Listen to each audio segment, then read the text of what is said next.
Oh, podemos sentar, queridos. No meio do culto começa a gelar aqui em cima. Mas a gente vai se adaptando, né? Sabe que... Mas não precisa desligar, tá bom? Tá ótimo assim.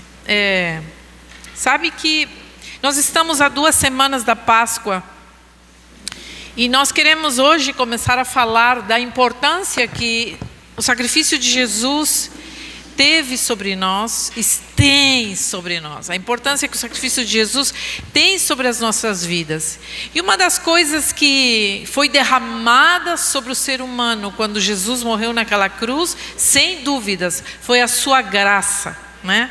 Nós cantamos hoje, tua graça se derrama sobre mim, né? Teu amor não falha, a tua graça se derrama sobre mim. Quando nós entendemos o derramar dessa graça sobre cada um de nós, nós vamos conhecendo Jesus, nós vamos conhecendo esse Deus e vai caindo muita ficha. Porque nós pensamos, nós achamos que entendemos o Evangelho, achamos que conhecemos a Deus, mas muitas vezes a gente está distante daquilo que realmente nós precisamos saber sobre esse Deus, sabe? A graça de Deus, ela não tem lógica. Tem uma irmã aqui na igreja que quando ora, ela diz assim, toda manhã quando nós oramos, ela diz, a matemática do reino não é igual à nossa. Porque realmente, no reino, nós temos uma lógica. O ser humano tem uma lógica, tem uma maneira de pensar, uma maneira de funcionar. Deus tem outra. E as coisas de Deus também têm outra maneira. Para Deus, 1 mais 1 não é 2. E 2 mais 2 não são 4. Tanto é assim que a Bíblia diz que os últimos serão os primeiros. Não é assim? Tem lógica isso? Pensa um pouquinho. Tem lógica para nós que os últimos serão os primeiros? Isso não tem a menor lógica. Parece injusto aos nossos olhos. Se nós chegamos primeiro num lugar, se a gente sentou nas primeiras filas aqui nessa noite e chegou cedo para pegar um melhor lugar, e alguém vem e diz para nós, tu pode ceder teu lugar e deixar aquele que chegou por último sentar aí, a gente fica indignado. Não, a gente é capaz de não vir mais à igreja, me tiraram do lugar. Porque nossa lógica funciona de um jeito, mas a lógica da graça de Deus, os sistemas da graça de Deus funcionam totalmente diferente daquilo que nós pensamos e imaginamos. E nós queremos abrir as nossas Bíblias hoje em Efésios número 4, capítulo 4, e nós vamos ler a partir do versículo 7. Efésios 4, versículo 7. Paulo vem falando aos Efésios sobre a graça de Deus, ele vem falando da unidade do corpo, ele está preso, inclusive quando ele está escrevendo essa carta, ele está preso, ele diz, como prisioneiro do Senhor, né? Rogam-lhe que vivam. Ele começa assim, falando no capítulo 4.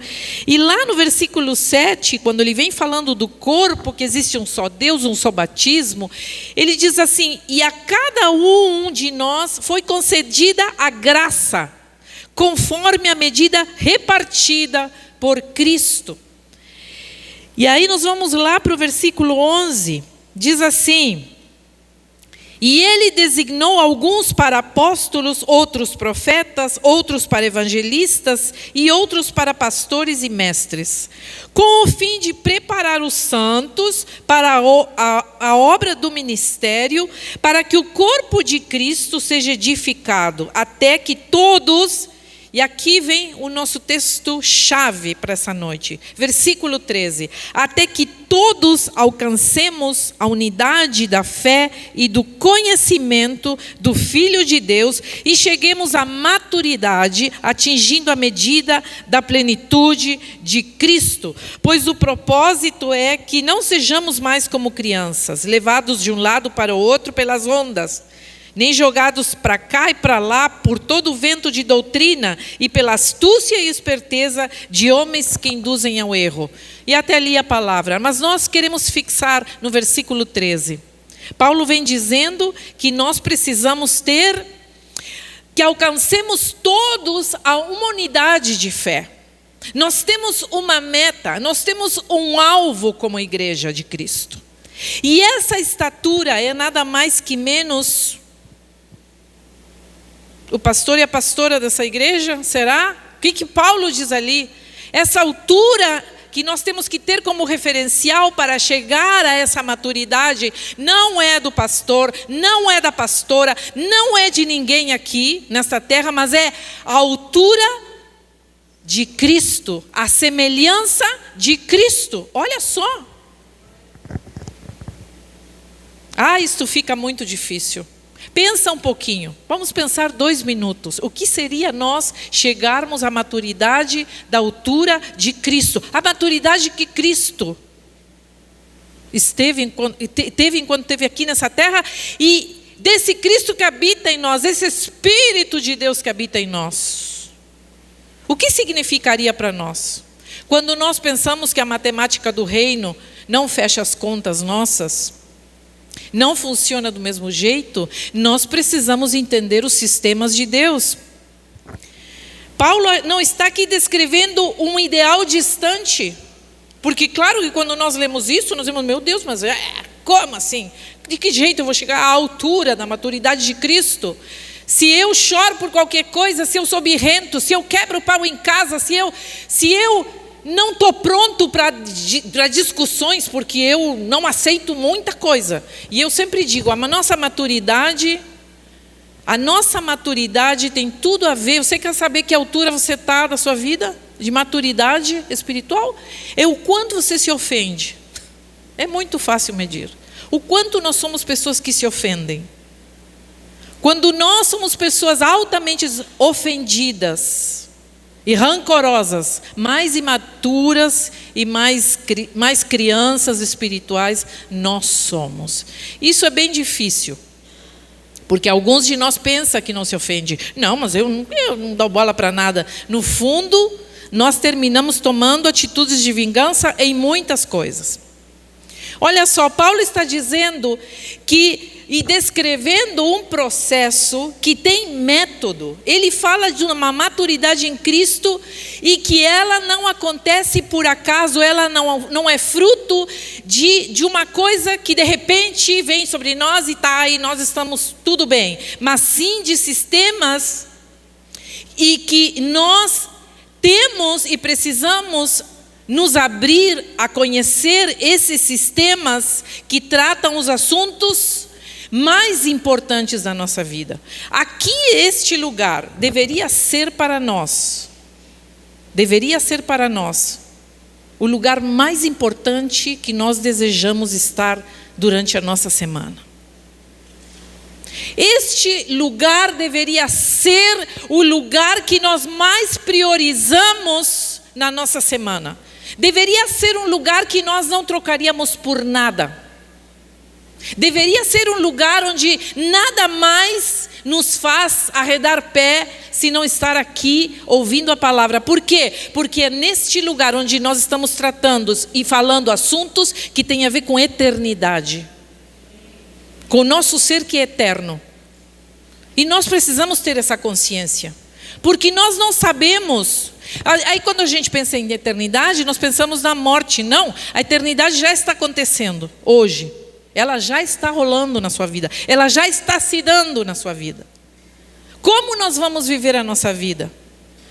Nós precisamos priorizar esse lugar, amados.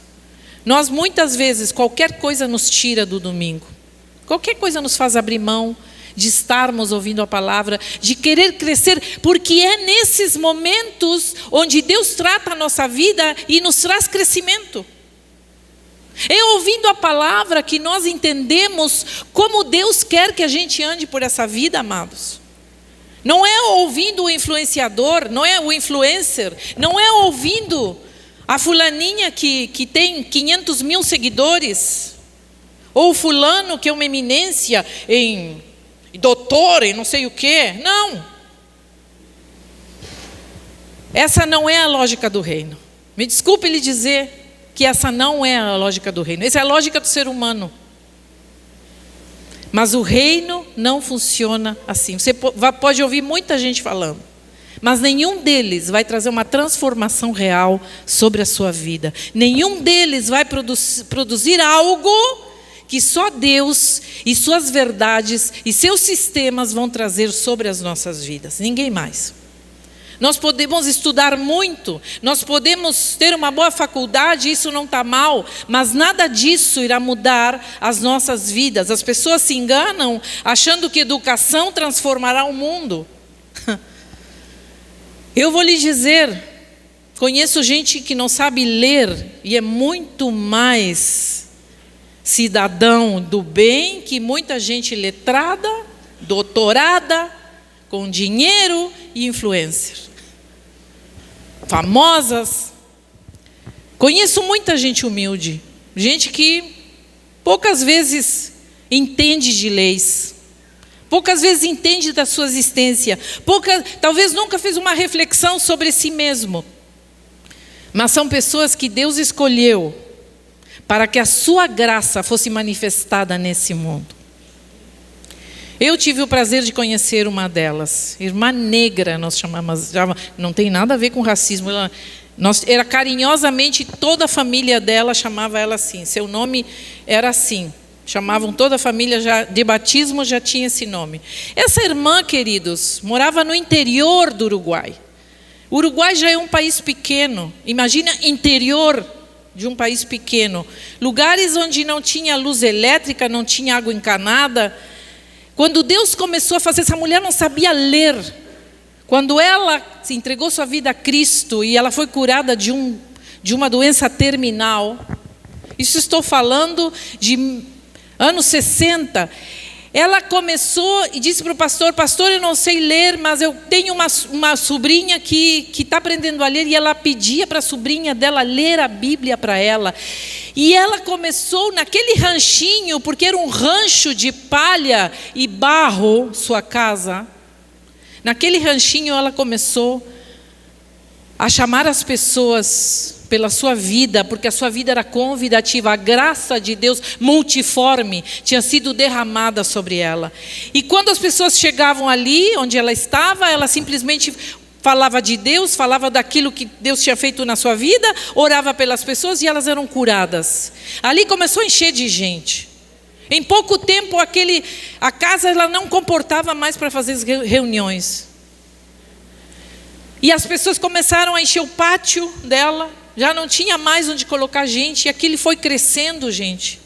Mas ela nunca perdeu aquela visão de humildade, de dizer, esse é meu lugar, esse é minha terra, esse é meu lugar onde Deus me plantou e é aqui onde eu vou ficar. Morreu analfabeta. Uma vida para alguns, fracasso total, mas quando nós olhávamos a irmã negra, ela era uma luz na escuridão daquele lugar. Uma mulher onde eu viajei ao lugar onde ela morava, porque quando eu me converti eu disse, eu quero saber das coisas de Deus. Do conhecimento, já li tudo, já sei tudo, acho eu que até onde eu conheço, eu já li todos os livros que eu podia ler, mas eu quero saber de Deus. Eu quero saber de alguém que me fale de como funciona a graça de Deus. E tive uma semana na sua casa. Gente, eu não posso descrever o que eu vivi durante aquela semana. Eu não estou aqui dizendo que para Deus derramar a sua graça você precisa ser analfabeto. Eu estou querendo dizer que nada do que nós somos como seres humanos poderá manifestar a graça de Deus se nosso coração não está totalmente rendido a um propósito, entendendo como a lógica do reino funciona. Eu oro para que nessa noite nós tenhamos esse entendimento. Você sabe que há dois tipos de pessoas que frequentam a igreja. Uns são turistas e outros cidadãos. Sabe, o turista, ele aprecia o que vê. Ele consome o que é servido, vai embora, é de passada. Hoje está aqui, amanhã acolá. O cidadão entende que pertence a um reino que funciona por leis e sistemas e quer conhecer isso, porque isso irá mudar tudo na sua vida. Deus criou a criação com ordem. Quando nós olhamos o sol, nós vemos que ele nasce todos os dias sem que a gente duvide. Amanhã nós sabemos que mesmo com nuvens ou com chuva, o sol está ali, atrás delas. Terminamos de cantar isso, né? Nós vemos a lua nas suas fases e as marés obedecendo essas fases. Tudo na natureza é sincronizado e é em ordem. Obedece uma ordem. Tudo governa por um sistema divino. Há Deus por trás de cada manifestação da natureza, e a fé é a confiança nesses sistemas, de que as coisas vão acontecer, sem que a gente faça muita coisa. Imagina que Deus dependesse de mim para acender o sol todos os dias aqui na cidade. Imagina que Deus dependesse de alguém aqui para apagar o sol de noite e acender a lua, ou as estrelas. Imagina que Deus dependesse de nós para que o rio que abastece a nossa cidade e nos traz água às nossas torneiras, dependesse de um de nós para abrir e fechar a torneira todos os dias. Estávamos lascados. Porque certamente em algum momento nós íamos falhar, com muita boa vontade. Nós sabemos que os sistemas de Deus funcionam assim, automaticamente. Eles não dependem de nós, e que coisa boa, eles funcionam assim por si só. Eles são garantia de que Deus está todos os dias se manifestando gloriosamente na nossa vida. E é interessante porque quando nós olhamos para Jesus, nós vemos que Jesus sempre usou sistemas para falar sobre o reino de Deus. Sabe? Jesus usou, por exemplo, a parábola do filho pródigo. Quando ele fala da palavra do filho pródigo, ele fala de um sistema. Está falando do sistema familiar, como funciona a paternidade, como se comporta um filho, como é um sistema dentro de uma casa, o sistema da herança, enfim. Quando ele fala, e ele compara isso com o reino de Deus, ele compara o pai com Deus e os filhos como nós, e como funcionam as coisas no reino. A lógica do reino é um filho indo embora, quebrando com tudo e rasgando o dinheiro do pai, torrando o dinheiro do pai no que não devia, e sendo recebido pelo pai de braços abertos, colocando um anel no dedo dele. Essa é a lógica do reino. Para nós isso não tem muita lógica, amados. Nós não temos esse coração tão dilatado como pais. Imagina um filho seu pegando a herança, torrando tudo, que você passou anos para conquistar. Quando Jesus fala do semeador, compara ao reino, a um semeador que saiu para semear, Jesus usa o sistema da agricultura para nos ensinar o que é o reino. Quando ele fala sobre a parábola dos talentos, ele usa o sistema financeiro para nos explicar como funciona o reino. Jesus usou esses sistemas para nos explicar. E hoje nós vamos olhar para 3 sistemas da graça de Deus, e que pressupõem, que determinam se vamos crescer ou não vamos crescer, que pressupõem se estamos preparados para permanecer estagnados ou se estamos preparados para seguir adiante em maturidade, aquela maturidade que Paulo nos fala no início. Esses sistemas, e olha só, não se pergunte por que não funcionam as coisas para ti. Às vezes nós nos perguntamos, mas por que funciona para aquele e para mim não, se eu faço as mesmas coisas? Por que será, amados? Pergunte-se ainda o que tu não entendeu dos sistemas do reino de Deus. Quando nós vemos os outros indo adiante e nós ficando para trás em muitas coisas, se pergunte o que eu ainda não entendi, Senhor. Porque tem alguma coisa que eu não peguei aí. Então o sistema, e eu vou começar a falar do sistema mais básico, eu acho um dos mais básicos para nós cristãos. Porque eu acho que foi o primeiro que eu digo mais básico porque foi o primeiro que eu entendi quando me converti. Foi uma das primeiras coisas. E este ponto não tem a intenção de constranger ninguém, mas de falar um princípio que é bíblico, que é um sistema pelo qual o reino funciona, que é o sistema do dar, é a lei do equilíbrio. Sabe? Lá Lucas 6,38 diz: deem aos outros e Deus lhes dará. Olha a lógica do reino. Presta atenção no que Jesus fala. Deem aos outros, deem. Abra mão, generosidade. E Deus lhes dará. Quem vai nos dar é os outros? Quem vai nos dar? Deus. Deem a quem? A Deus ou a quem? Aos outros. Essa é a lógica do reino. Então você diz, mas eu não prospero, por que será? Olha só, deem aos outros e Deus lhes dará. Receberão boa medida. Olha só o que Jesus fala, sacudida, transbordante, pois a mesma medida que usarem com os outros, o que diz ali? A mesma medida que usarem com os outros, Deus usará com vocês. Você entendeu a lógica do reino? Consegue entender? Dá uma cotovelada ali no irmão que está meio incômodo ali com essa palavra. Você entendeu? Está claro? Quem é os outros? Os outros. Pode ser qualquer um. Sabe? Esse é um princípio central na nossa caminhada de fé. Porque Paulo revela... Em determinado lugar, Paulo fala que ele deu o alimento espiritual aos coríntios, e ele diz aos coríntios, mas eu espero que vocês me retribuam generosamente no material. Ele dá espiritualmente, e os coríntios, como igreja, lhe dão aquilo que ele precisava materialmente. É uma troca. Eu lhes dou algo, vocês me dão outra coisa. É uma troca. Não é uma transação, é um sistema vivo de fluxo. Eu não posso receber mais daquilo que eu dou. É impossível. Esse é o sistema do reino. Pensa assim no coração.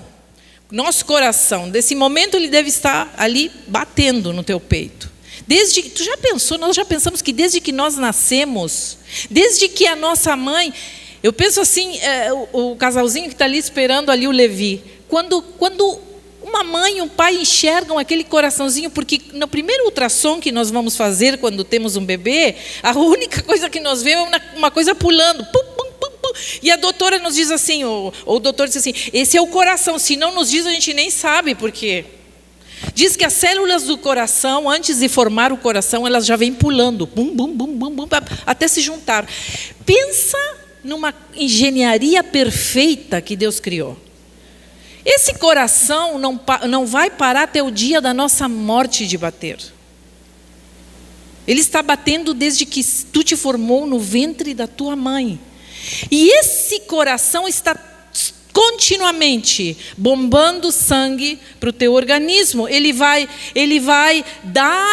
receber o sangue e vai repassar o sangue, e ele recebe o sangue, e ele vai repassar aquele sangue, vai estar levando o fluxo da vida todos os dias da nossa vida para que a gente se mantenha vivo. Pois assim também é um movimento do dar. É um fluxo. Nós não podemos só receber. Nós não podemos só dar. Nós precisamos receber e dar. Esse fluxo é a graça de Deus. Ele nos deu primeiro sua vida. E a graça sempre sopra a vida no que está morto. Oh, aleluia! O dar é a essência do caráter de Deus, amados. Nada mais longe de Deus que um coração mesquinho. O dar é a essência desse Deus. E eu lhe pergunto nessa noite, você está dando ou só está recebendo?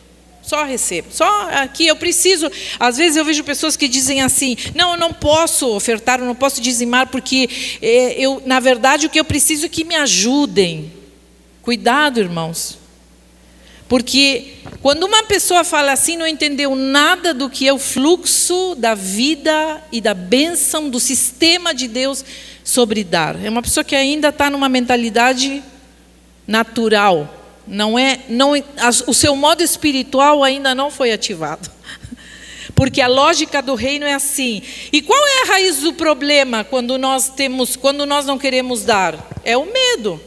Por trás de uma mente, de um jeito mesquinho de ser, tem o medo. Nós temos o medo de não ter, o medo de faltar, o medo de perder. Mas quem entende o sistema da graça sabe que os momentos de escassez, olha só, isso é muito forte, amados, que os momentos de escassez são exatamente quando mais é necessário abrir mão e confiar.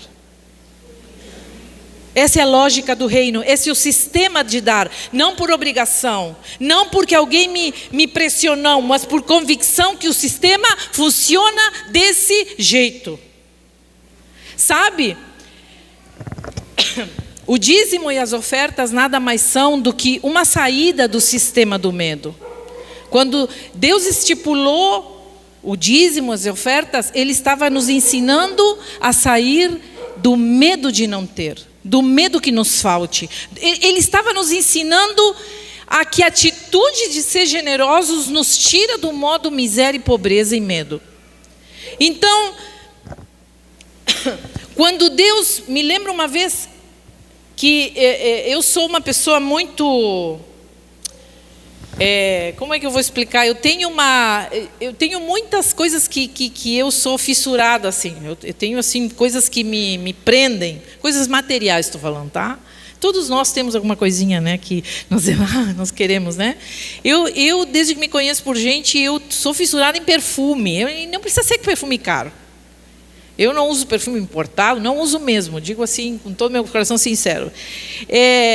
Mas eu tenho uma loucura, eu preciso conhecer o último perfume que saiu da linha aquela.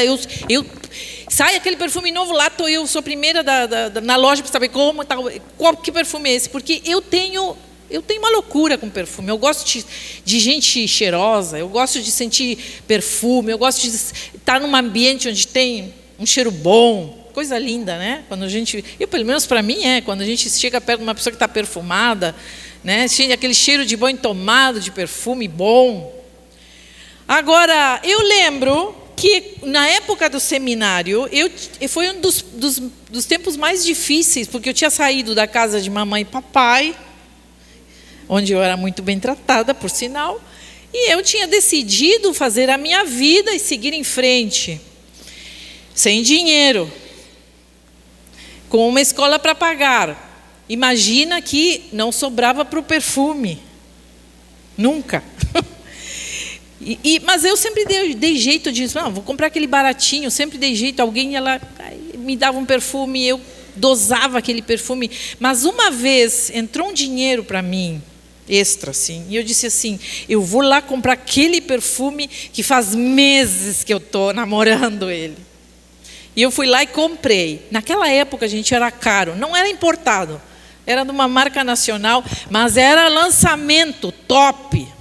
Eu fui lá e comprei. Sabe aquela extravagância que a gente faz de vez em quando, que não deve, mas faz? Bom, eu fui lá e comprei. Estava faceira com o meu perfume. Chegava a colocar assim, dosava, sabe? Porque ele precisava me durar. Eu viajo para ver uns amigos, ficamos na casa de uns amigos. Quando chega, minha amiga disse assim, ai, mas que perfume bom, que perfume é esse? Eu digo, ai, é um perfume que eu comprei, fiz toda essa história que eu estou fazendo para vocês. E ela, ai, mas que coisa bem boa, bah, que perfume bom. Mas só que aquela família, eu sabia a situação que tinham. Tinham o básico em casa. E eu fui deitar aquela noite, e Deus me acordou no meio da noite, me disse assim, amanhã tu dá esse perfume para tua amiga.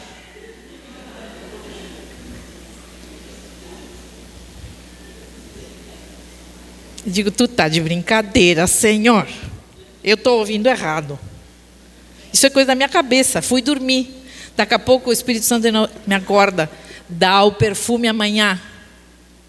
Eu digo, o quê? Meu perfume que eu demorei meses para comprar? Que eu estou adorando ele, curtindo, depois de tantos meses, estou conseguindo comprar, adquirir. Quando eu me levantei no outro dia de manhã, eu não vou dizer que eu fiz isso com o meu coração muito alegre, mas eu fiz por obediência. Obedecer é mais importante que se dar prazer. Amém? Fui lá, peguei meu perfume, tinha usado bem pouquinho, ele estava todo inteiro, gente, ele estava assim, cheio.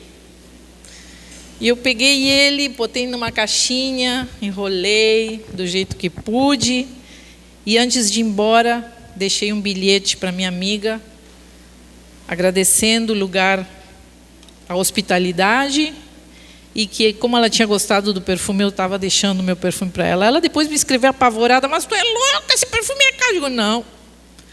Deus quis assim. Eu aqui estou falando uma coisa para você, de repente, dar um perfume, porque dar um perfume para mim hoje, amados, graças a Deus, não me custa nada. Entende? Porque eu devo ter mais de 10 perfumes. Vou confessar um pecado. Mas são tudo baratinho.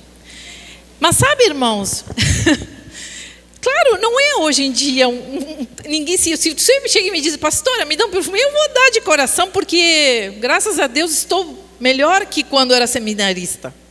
Mas, certamente, de vez em quando, Deus me pede para fazer uma extravagância e oferecer algo ao qual estou apegada. E eu já sei que Deus está tratando com a minha vida, porque Ele não gosta de que eu goste de algo, não.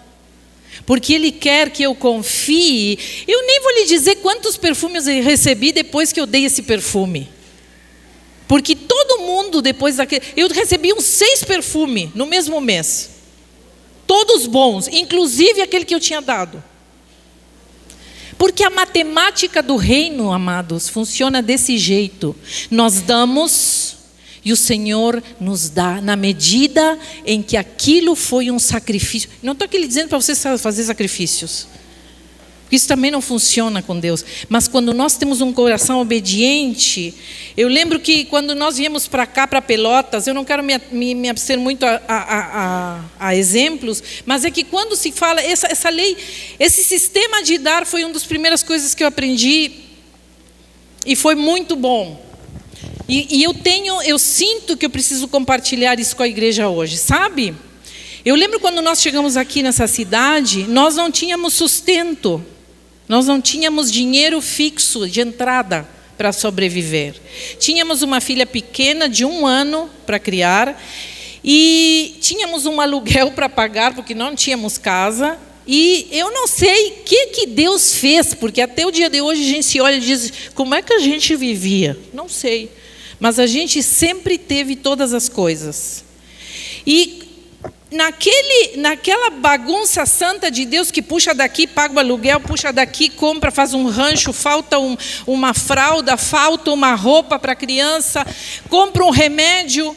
Deus nos começou a trazer famílias aqui na igreja que estavam com uma situação mais difícil que a nossa, bem mais difícil. E eu me lembro que em determinado momento nós vimos uma situação muito difícil de uma família que não tinha, uma das meninas não tinha sapato, não tinha roupa, e Deus nos falou claramente, não é para dar de roupa usada, é para ir lá comprar e levar nova. E nós, tá bem, Senhor, não sei como é que vai ser, mas nós vamos obedecer. Gente, aquele ano, a gente sempre foi assim, desprendido. Deus nos dizia, dá aquilo, dá aquele outro, compra aquilo. Não, agora não. Vai não sei aonde. Nós obedecemos sempre. Todas as loucuras. Tinha gente que nos olhava e dizia, os guris são loucos. Como é que sobrevivem? Tinha gente que nos olhava e dizia assim, mas vocês são loucos.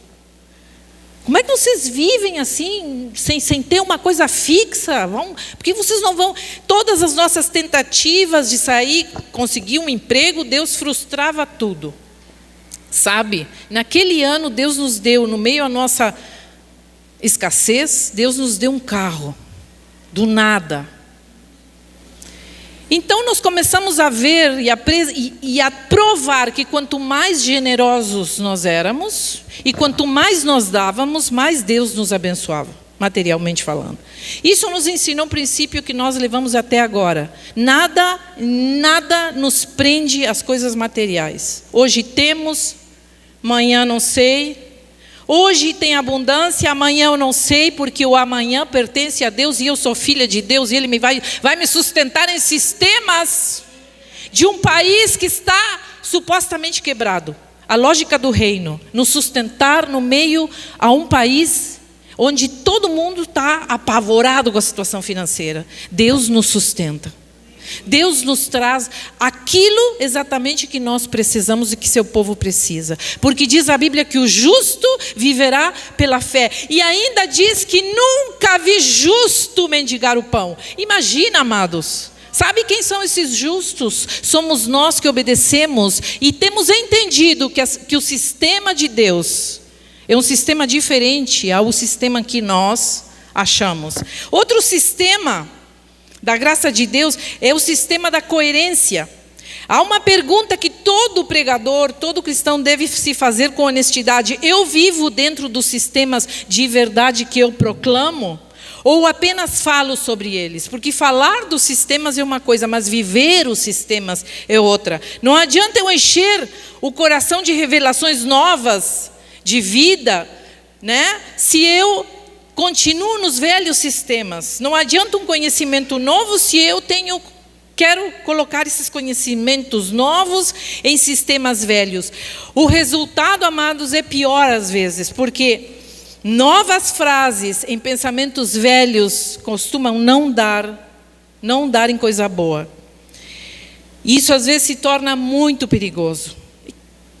Então são os sistemas que dão a verdade e o poder do impacto às coisas que nós falamos e praticamos. São os sistemas de Deus que vão dar impacto às coisas que nós falamos, porque nós estamos dentro dos sistemas, operando dentro do sistema de coerência. Eu lembro uma vez que meu avô foi me chamar a atenção e eu disse assim: mas tu faz a mesma coisa? E ele disse assim: faz o que eu faço e não o que eu digo. Faz o que eu digo e não o que eu faço, me disse. E eu fiquei indignada, eu digo: mas isso é absurdo. Eu não vou fazer o que tu está me dizendo, tu tem que fazer também. Porque o ser humano é incoerente. É o retrato de uma vida, de um sistema de incoerência.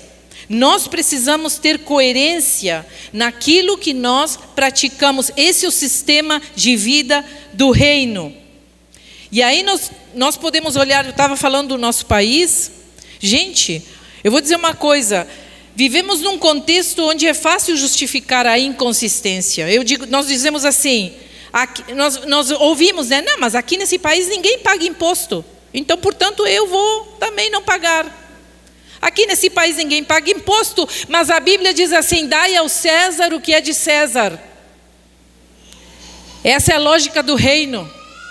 Todo mundo rouba, mas eu vou ser honesto. Todo mundo fica devendo para o banco, mas eu vou pagar todas as minhas contas, porque eu sei o quanto isso vai me pesar espiritualmente e vai ser uma bagagem que eu vou ter que carregá-la para o resto da vida, como quem carrega um morto, financeiramente falando. Ah, mas nesse país ninguém chega na hora, todo mundo é atrasildo, mas nós chegamos 10 minutos antes da hora que foi marcada. Esse é o sistema do... Amém, né, Luísa? Sim, esse é o sistema do reino. Todo mundo se atrasa, mas eu não me atraso. Porque eu vivo em outro sistema, eu não estou governada pelos sistemas desse país. Ah, mas aqui ninguém cuida da saúde. Aqui é todo mundo come bobagem. Mas eu vou cuidar da minha saúde física, emocional e espiritual. Isso não é legalismo, amados. Isso é santificação. É a prática de quem entende que viver debaixo dos sistemas da graça produz resultados que o sistema do mundo não consegue explicar. É isso que acontece. Olha, eu vou lhe dizer uma coisa, e aí nós vemos a Bíblia também nos trazendo, Deus se preocupando com as mínimas coisas do ser humano, né? Paulo até fala numa passagem, ele faz referência a uma passagem em Deuteronômio, diz assim: não coloquem boçal no boi que debulha. Era uma lei para o boi que estava debulhando milho poder se alimentar do milho, da produção que ele estava fazendo. Era uma maldade colocar um boçal, fechar a boca de um animal para não comer aquilo que ele mesmo estava produzindo. Deus se preocupa com os detalhes dos sistemas onde Ele nos chama para viver. Então, seus sistemas têm generosidade embutida em todos eles, e todos eles são sistemas coerentes. Amém? Agora, a pergunta que eu faço: nós estamos alinhados com os sistemas da graça? Porque agora veio o terceiro sistema, que é o sistema da residência. Sabe, Paulo descreve aqui um processo que acontece dentro de uma comunidade de fé. E a comunidade que Efésios precisava praticar era um projeto individual, mas também era um projeto que precisava fixar residência no reino junto com outras pessoas. Sabe? Existem 2 endereços necessários que nós precisamos habitar como cristãos. Um é a igreja global. Nós somos parte da igreja global, amém? Nós estamos unidos a todos os cristãos do mundo. Isso é um endereço fixo. Mas nós também pertencemos a uma igreja local, que é a família de Deus. Você pertence a essa igreja? É mesmo? Vou fazer um teste. Vamos fazer um teste? Amém? Oh, glória! Quem pertence à igreja, se levante rapidamente. Oh, olha só, mais da metade ficou sentada. Era para se levantar mesmo, gente. Sabe por quê? Quem se levantou está atento. Pertence mesmo. Ou o joelho o joelho passou passou a conta agora. Mas, gente, esta família específica tem nome e endereço: Barão do Jaral 483. É certo, né? Ah, era pegadinha. Eu sei que é 483. Queria ver se vocês sabiam. Barão do Jaral 483. E o nome dessa igreja, a Família de Deus. Você conhece a história dessa igreja? Você conhece como começou? Você conhece tudo que acontece? Você conhece os irmãos que congregam aqui? Porque nas 2 residências nós precisamos fixar o nosso endereço. O Espírito diz: estou aqui, mas não sei até quando. Nunca está verdadeiramente em lugar nenhum. Eu preciso sair do modo turista, cristão turista, e ser cidadão do reino, fixando a minha residência numa comunidade. E não ficar circulando de comunidade em comunidade, porque no momento em que não falarem alguma coisa que eu não gosto, ou alguma coisa que eu não gostei, ou um jeito que fizeram, que mudaram, então daí eu vou me embora. Olha que fácil. E aí eu fico circulando, rodando, que nem a roleta aquela do Silvio Santos, para ver se algum dia eu tiro na Mega Sena, em algum lugar. Então, esse padrão tem um nome, irmãos: mentalidade de consumidor, mentalidade de turista. Nós precisamos entender que esse não é o padrão do reino. O padrão do reino fixa seu endereço num lugar, e ali planta, cria raízes e frutifica. Não podemos frutificar num lugar onde nós não temos raízes, amados. É impossível. Como nós vamos frutificar num lugar onde nós sequer paramos para que as nossas raízes comecem a crescer?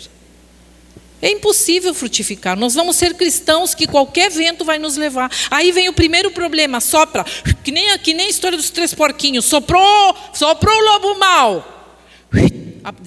A casa caiu. Nós andamos, às vezes, somos um dos 3 porquinhos. De casa em casa, de vento em vento, de lobo em lobo. E o lobo mau sempre termina soprando. E nós sempre caindo, desmoronando, e vamos sempre pegando os nossos pedaços em cada situação. Amados, que nessa noite nós possamos entender que Deus quer que a gente fixe residência e pare. Eu vou falar uma palavra forte, mas você não me leva a mal. Mas sabe aquele cachorro vira-lata? Às vezes nós estamos assim. Nós precisamos entender que Deus quer que a gente tenha pedigree espiritual. E aqui não estou falando de humildade, nem de... Não, estou falando de que Deus quer que a gente seja fiel. A fidelidade é a marca de um Deus amoroso. Ah, como gostamos da fidelidade de Deus. Como abrimos a nossa boca para falar da fidelidade de Deus em momentos difíceis, em que somos curados, em que Deus nos tira de situações difíceis. Oh, Senhor, como o Senhor é fiel. Mas em nós, amados, estamos sendo fiéis? Nós precisamos ser fiéis. Nós precisamos ser uma igreja. Que Deus encontre aqui nesta comunidade pessoas fiéis, compromissadas, criando raízes. Sabe que o pecado também tem um sistema. E o pecado não é apenas o que cometemos, é um sistema que opera no ser humano desde que a gente nasce até que a gente morre. Fomos chamados para morrer para esse sistema. Nós não pertencemos mais ao sistema do pecado. Aí as pessoas dizem assim, não, mas todo mundo falha, todo mundo é pecador. Amados, mude essa frase. Não, mas nós somos pecadores. Somos pecadores redimidos por um Deus que nos trouxe vida nova. Estamos num processo de transformação. Para atingir o que, amados? Que falamos no início. Qual é a estatura que nós precisamos atingir? Cristo. A estatura de Cristo. Como nós podemos dizer que queremos viver e chegar à estatura de Cristo se nós nos dizemos todos os dias que somos pecadores, falhos? Nós somos pecadores, nós somos pecadores. E aí nós vamos pecando, nos comprometendo com o sistema de pecado todos os dias e não saímos de estruturas de pecado para entrar nas estruturas dos sistemas da graça de Deus sobre a nossa vida, que nos libertou do pecado. E que nos trouxe vida que flui, sangue que flui, sopro de vida sobre nós. Oh, glória a Deus. Amados, você não pode viver como cidadão do reino enquanto mantém mentalidade de turista. É isso que eu quero terminar nessa noite lhe falando. E se você ainda não fixou residência nesta família, eu lhe pergunto o que está esperando. O sistema da graça aguarda a sua decisão de entrar definitivamente para esta igreja e dizer, eu quero servir a Deus aqui, fixar raízes e desenvolver aquilo que Deus tem para mim, para que eu possa crescer como cidadão do reino, a qual eu fui chamado quando eu entreguei minha vida a Ele. Isso inclui também ministério. Isso inclui renúncias. Isso inclui eu abrir mão de coisas que eu me dou prazer e entrar na lógica do reino, sabe? Eu lhe convido aqui nessa noite, você não saia desse lugar sem antes ter uma decisão clara, sair com uma decisão clara para esta semana. Sabe que a coisa que mais nós precisamos, que não vemos dentro das igrejas, é pessoas psicologicamente estáveis, fortes espiritualmente, fisicamente saudáveis e com todos os recursos para viver essa vida. É uma mesa de 4 patas. Fisicamente saudáveis, psicologicamente estáveis. Que mais que eu falei?